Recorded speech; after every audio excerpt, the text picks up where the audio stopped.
முடக்கருத்தான் கீரை தோசை.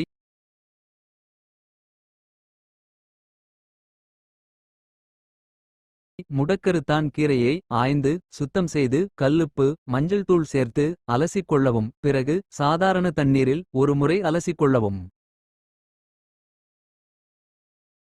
வாணலியை அடுப்பில் வைத்து அதில் கொஞ்சம் எண்ணெய் ஊற்றி காய்ந்ததும் ஒரு ஸ்பூன் மிளகு ஒரு ஸ்பூன் சீரகம் சேர்க்கவும்.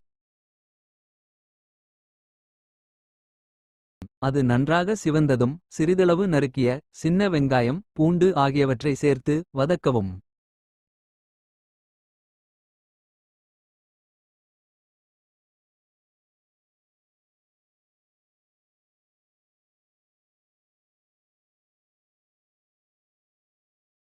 முடக்கருத்தான் கீரையை தண்ணீரை வடித்து எடுத்து வைக்கவும். வெங்காயம் பூண்டு நன்றாக வதங்கியதும்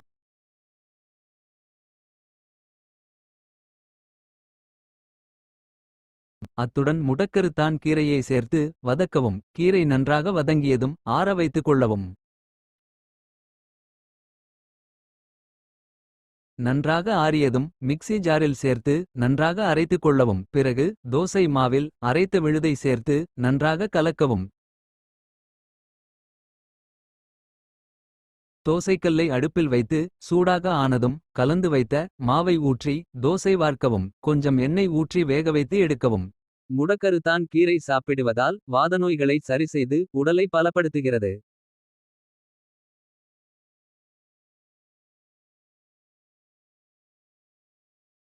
சுவையான முடக்கருத்தான் கீரை தோசை தயார்.